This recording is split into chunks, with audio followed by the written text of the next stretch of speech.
Monday, which means it's time for our weekly box office report, brought to you by our friends at AMC Theaters. Hanging on to the number one spot this week is The Hunger Games Mockingjay Part 2, making an additional $51 million to bring its worldwide total up to $440 million. Coming in second place is the new Pixar film The Good Dinosaur, making $39 million on its opening weekend. In third spot is the newest film in the Rocky franchise, Creed, taking in $30 million. In the number 4 spot is the latest James Bond film, Spectre, making $12.8 million on its fourth weekend, bringing its worldwide total up to just under $750 million. And rounding out the top 5 is the Charlie Brown Peanuts movie, making $9.7 million, also on its fourth weekend, bringing its total up to $126 million. John, what stands out to you about this weekend's box office report? Mockingjay is holding stronger than I thought it would. I thought it would have more than a 50% drop, but hanging in there at like 49.7% drop. That's actually a really respectable number. Good for them. The Good Dinosaur had... this was the lowest opening weekend for a Pixar film since... Anybody? I got to go Cars 2. Planes? No, that's Disney. No, it's a 1998. Was that when Bugs Life was? Bugs Life came out in 98. Bugs Life was the only... wow. But still, I mean, they really did not... this is actually right around where I thought Good Dinosaur would, because they didn't have the marketing campaign, nearly the marketing campaign for this film that they had, say, for something like Inside Out, right, or whatever. Still holding strong. I was really happy to see Creed making 30. I thought it would come in around 25, maybe 24, something like that. This movie deserves your love. Get out and see Creed if you have not.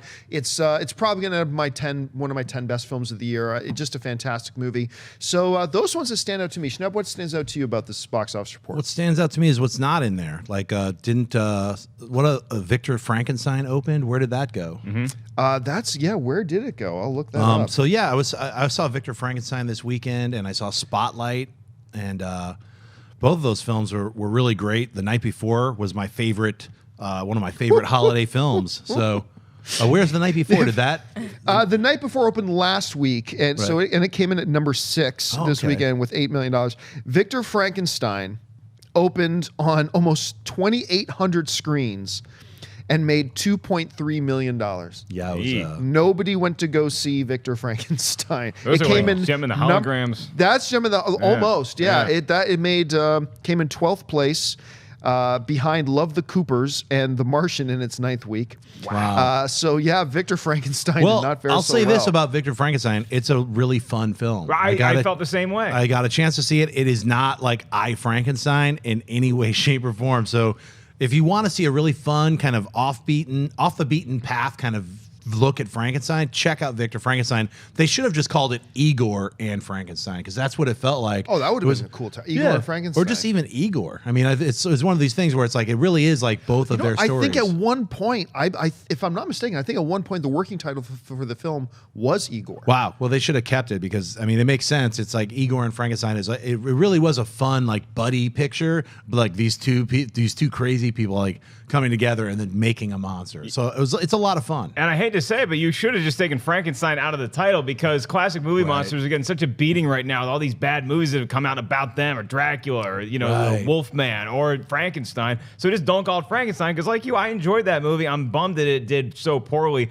What I'm really shocked at is The Good Dinosaur, because not only did it do $39 million its opening weekend, but you really judge Thanksgiving movies from the start of Thursday through the rest, and it did $55 million, which still is only good for like 12th all time on Pixar's list. If you give it the 5 days versus Pixar's other movies that only had 3 days, it still is not in the top 10. That's shocking to me, because it may not have been as promoted as Inside Out was, but we still knew The Good Dinosaur was coming out. It's still Pixar. It's still a very fun, family-friendly story. I am shocked that it did not do better. Hunger Games I was impressed with, and I was really, really happy, like you, with Creed, because since Thanksgiving weekend, $42 million.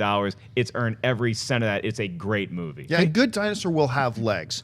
It will have, because there's going to be a lot of positive word of mouth. There's not another family film like this one coming out for a couple of weeks, so I think you're going to see it's going to have some pretty good legs. I had a question about The Good Dinosaur. Did that have like blockbuster caliber names, voiceover names attached to it? No, I mean, no. neither the dinosaur or the kid, the boy and his dog story. I mean, you had people you've heard, like Sam Elliott pops in there. There's some other notable names, but nothing that you're selling the movie with. I just wonder about that because Inside Out, every single one of those people were like kind of well-known comedy names for the characters who played I the think brains. the majority of the public would have known maybe one or two of the names. I mean, really. So I don't know that it's just you haven't felt it. They haven't made an event out of The Good Dinosaur like they did for Inside Out or like they did for a lot of their other films. This one just, and remember, The Good Dinosaur is the biggest problem child that Pixar has ever had. Yeah. This movie was originally supposed to come out in the summer of 2014.